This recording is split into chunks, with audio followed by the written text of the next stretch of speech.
Hello students, हमने अपनी पिछली क्लास में मेमोरेंडम ऑफ एसोसिएशन और आर्टिकल्स ऑफ एसोसिएशन के बारे में जाना था और हमने मेमोरेंडम ऑफ एसोसिएशन और आर्टिकल्स ऑफ एसोसिएशन से संबंधित जितनी भी बातें थी, मुख्यतः उसके कंटेंट्स, उसके सेक्शन और उसकी डिफिनीशन, उसके बारे में आपको जानकारी दी गई थी। अगर मेमोरेंडम ऑफ एसोसिएशन और आर्टिकल्स ऑफ एसोसिएशन की बात करें तो आपको मैंने बताया था कि ये किसी भी कंपनी के रजिस्ट्रेशन में बहुत इम्पॉर्टेंट भूमिका निभाते हैं। बिना इनके या in the absence of this documents no company is going to be registered.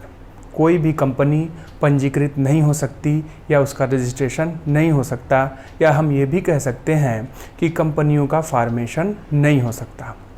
आज हम लोग उसी से संबंधित एक और कंटेंट है जो उससे जुड़ा हुआ है और बहुत महत्वपूर्ण है।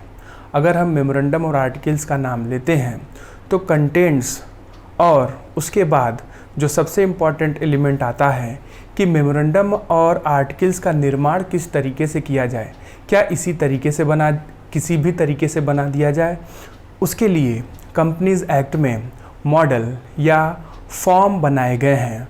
उन मॉडल्स या फॉर्म का प्रयोग किया जाता है उनको बनाने के लिए। जो उसका एक पर्सपेक्टिव है बनाने का, उसका उद्देश्य यही है कि कोई भी किसी भी तरीके से मेमोरेंडम और आर्टिकल्स का निर्माण न कर ले। ये मॉडल फॉर्म एक तरह से गाइडलाइन की तरह होते हैं और हर कंपनी को, जो भी कंपनी का नेचर होगा, जिस भी नेचर की कंपनी होगी, वो इन मॉडल फॉर्म्स को अपने ऊपर लागू कर लेगी। जैसा कि हमने मेमोरेंडम के बारे में जाना था, memorandum of association external word से डील करता है। वह कंपनी के जो 6 डायमेंशंस होते हैं उनसे संबंधित होता है, जैसे कंपनी का नाम, उसका कार्यालय, कंपनी की पूंजी, दायित्व, इन सभी बातों से संबंधित होता है। और आर्टिकल्स ऑफ एसोसिएशन के बारे में हम लोगों ने जाना था कि आर्टिकल्स ऑफ एसोसिएशन कंपनी का आंतरिक जो भी रूल्स और रेगुलेशंस होते हैं वो लिखे हुए होते हैं, आर्टिकल्स ऑफ एसोसिएशन में लिखे हुए होते हैं और हर कंपनी अपने तरीके से अपने आंतरिक नियम बनाती है। तो क्या इसे किसी भी तरीके से बना दिया जाए, चाहे वो मेमोरेंडम हो, चाहे वो आर्टिकल्स हो? ऐसा बिल्कुल नहीं है। इसके लिए इंडियन कंपनीज एक्ट 2013 में शेड्यूल फर्स्ट में कुछ बातें निर्धारित की गई हैं, कुछ टेबल्स निर्धारित किए गए हैं। जो भी कंपनी का नेचर होगा वो कंपनियां उन टेबल्स को अपने ऊपर अप्लाई कर लेंगे। हाँ, इनके लिए एक जो सबसे इम्पॉर्टेंट बात है वो सेक्शन अगर हम मेमोरेंडम ऑफ एसोसिएशन की बात करें तो उसके लिए सेक्शन 4 सबसेक्शन 6 निर्धारित है, और अगर हम आर्टिकल्स ऑफ एसोसिएशन की बात करें तो उसके लिए सेक्शन 5 सबसेक्शन 6 निर्धारित है। याद करने में भी बहुत आसान है। हमें 2 चीज़ें याद रखनी है। एक तो मेमोरेंडम ऑफ एसोसिएशन का जो डिफिनीशन का सेक्शन है 2 सबसेक्शन 56, और आर्टिकल्स ऑफ एसोसिएशन का जो सेक्शन है सेक्शन 2 सबसेक्शन 5, ये 2 तो याद रखना है। और जब मेमोरेंडम ऑफ एसोसिएशन और आर्टिकल्स ऑफ एसोसिएशन का निर्माण होगा तो उसके लिए इंडियन कंपनीज एक्ट में बनाए गए प्रोविजंस, जो कि मेमोरेंडम ऑफ एसोसिएशन के लिए सेक्शन 4 सबसेक्शन 6 और आर्टिकल्स ऑफ एसोसिएशन के लिए सेक्शन 5 सबसेक्शन 6। तो आज हम इन टेबल्स और जो शेड्यूल फर्स्ट में टेबल्स निर्धारित किए गए हैं वेरियस टाइप्स ऑफ कंपनीज़ के लिए, उनकी हम बातें करेंगे।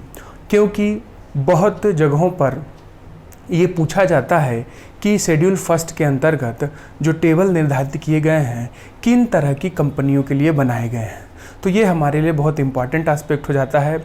बहुत जगहों पर इसके बारे में बातें बताई नहीं जाती, लेकिन चूँकि ये सेक्शन और प्रोविजंस के अंतर्गत इम्पॉर्टेंट है, इसलिए हमें इसके बारे में जान लेना चाहिए अगर हम मेमोरेंडम ऑफ एसोसिएशन और आर्टिकल्स ऑफ एसोसिएशन के बारे में बता रहे हैं।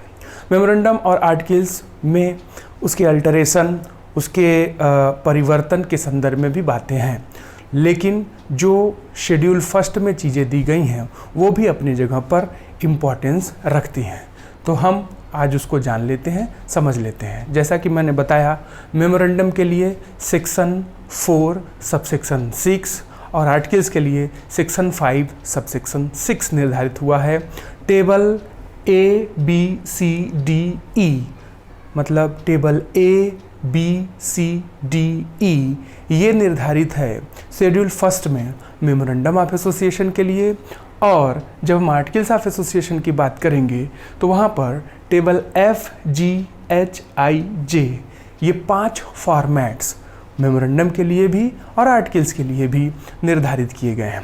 अब हमें ये जान लेना चाहिए कि जो भी कंपनियों का नेचर होगा, जैसा कि आपको मैंने बताया था कि कंपनी कई तरह की होती है। कंपनी अंशों में भी विभाजित होती है, कंपनी लिमिटेड बाय शेयर्स होती है, कंपनी लिमिटेड बाय गारंटी होती है, अनलिमिटेड लायबिलिटी भी कंपनी होती है।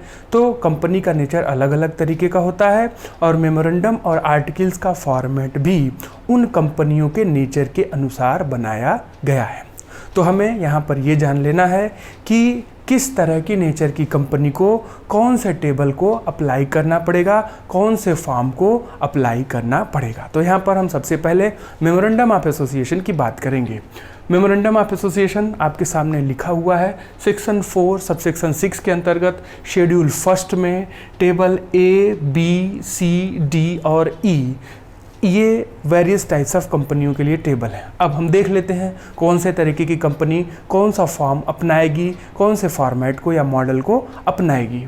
टेबल A निर्धारित किया गया है for a company limited by shares, मतलब वो कंपनी जो अंशों में विभाजित होंगी, अंशों में सीमित होंगी, वो टेबल A के फॉर्मेट को अपनाएंगी, उस फॉर्म को अप्लाई करेंगी। Table B for company limited by guarantee not having share capital, ऐसी कंपनी जो कि गारंटी में सीमित है और उसकी अपनी अंश पूंजी नहीं है। ये बात ध्यान में रखिएगा, यहाँ पर नॉट हैविंग शेयर कैपिटल, ऐसी कंपनी जिसकी अंश पूंजी नहीं होती है और वो गारंटी में सीमित होती है, वो table B schedule first of section 4 subsection 6 के टेबल B को अप्लाई करेगी। Table C for company limited by guarantee having share capital, ऐसी कंपनी जो गारंटी में सीमित है और जिसकी अपनी अंश पूंजी होती है, वो टेबल C को फॉर्मेट के रूप में फॉर्म के रूप में अप्लाई करेगी।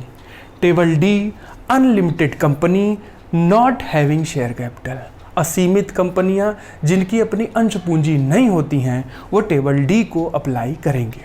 Table E unlimited company having share capital, मतलब असीमित कंपनियां जिनकी अंश पूंजी होती है। थोड़ा सा आप एक बात याद रखेंगे, इसको याद करना बहुत आसान है और दोनों में बहुत माइल्ड सा डिफरेंस है। ABCDEFGHIJ ये तो एकदम क्रम से याद हो जाएगा हमें।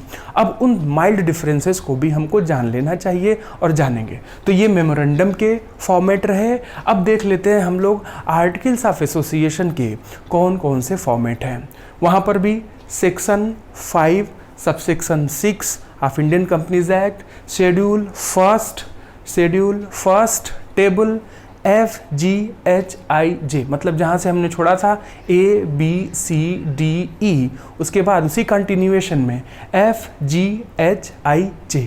अब हम देख लेते हैं आर्टिकल्स ऑफ एसोसिएशन जो कि कंपनी के इंटरनल रूल्स और रेगुलेशंस होते हैं, उनको बनाने के लिए कौन से फॉर्मेट का प्रयोग किया जाता है, जो कि शेड्यूल फर्स्ट सेक्शन 5 सबसेक्शन 6 में डिफाइंड है, निर्धारित किया गया है। तो टेबल F में देख लेते हैं for a company limited by shares, वहाँ पर भी for a company limited by shares F निर्धारित है फॉर्मेट ऐसी कंपनियों के लिए जो अंशों में सीमित होती हैं। G for company limited by guarantee having share capital.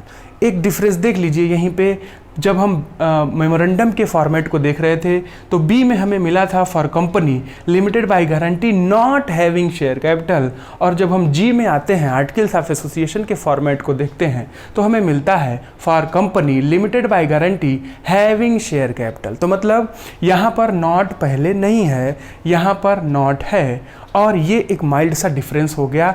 और हमको ये अगर हमने एक याद कर लिया तो दूसरा हमें बहुत आसानी से याद होगा, केवल उस माइल्ड से डिफरेंस को जानकर समझकर कि कहाँ पर नॉट लगाना है। ऐसी कंपनियां जो अंश पूंजी जिनकी होती है और ऐसी कंपनियां जिनकी अंश पूंजी नहीं होती है, तो वो डिफरेंस हम समझ लेंगे। चलिए एच में हम देखते हैं for company limited by guarantee not having share capital, इससे जस्ट अपोजिट, ठीक है ना। इसको देखिएगा, for a company limited by guarantee not having share capital, ऐसी कंपनी जो गारंटी में सीमित है और जिनकी अंत पूंजी नहीं होती है। यहाँ पर क्या था, जिनकी अंत पूंजी होती है, तो ये डिफरेंस है, इसको समझना है आपको और समझ जाएंगे तो याद भी हो जाएगा बहुत आसानी से।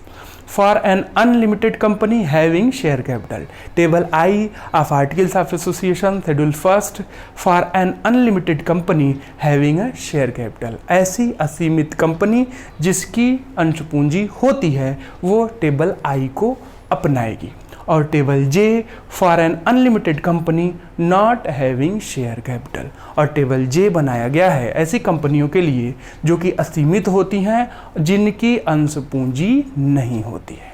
तो उस थोड़े से जो डिफरेंस है उसको हमें पहचान कर इसे याद करना बहुत आसान हो जाएगा। तो ये एक बहुत इंपॉर्टेंट कंटेंट है। मेमोरेंडम ऑफ एसोसिएशन और आर्टिकल्स ऑफ एसोसिएशन की जब भी बातें होंगी और आपको जब चीज़ें सेक्शन के अनुसार और नियम के अनुसार लिखनी होंगी तो इन टेबल्स का, इन शेड्यूल्स की भी जानकारी आपको वहाँ पर देनी होगी। टेबल ए से ई तक निर्धारित है memorandum of association section 4 subsection 6 में, शेड्यूल 1 में, और टेबल एफ से जे तक निर्धारित है आर्टिकल्स ऑफ एसोसिएशन के सेक्शन 5 सबसेक्शन 6 में, शेड्यूल 1 में। और यहाँ पर चीज़ें लिखी हुई हैं, आप उन डिफरेंसेस को भी समझ लीजिएगा और आसानी से आपको याद भी हो जाएगा। हम अपने नेक्स्ट क्लास में मेमोरेंडम ऑफ एसोसिएशन और आर्टिकल्स ऑफ एसोसिएशन से संबंधित एक और एलिमेंट है उसे जानने का प्रयास करेंगे, जिसे doctrine of constructive notice, doctrine of constructive notice और डॉक्ट्रिन ऑफ इंडोर मैनेजमेंट। और ये दोनों कंटेंट हमें केस लॉ से समझना है, ये बहुत बार एग्जामिनेशन में पूछा जाता है। डॉक्ट्रिन ऑफ कंस्ट्रक्टिव नोटिस ये क्या होता है और इसका exception doctrine of indoor management. तो इन दोनों को हम अपने नेक्स्ट क्लास में समझने का प्रयास करेंगे।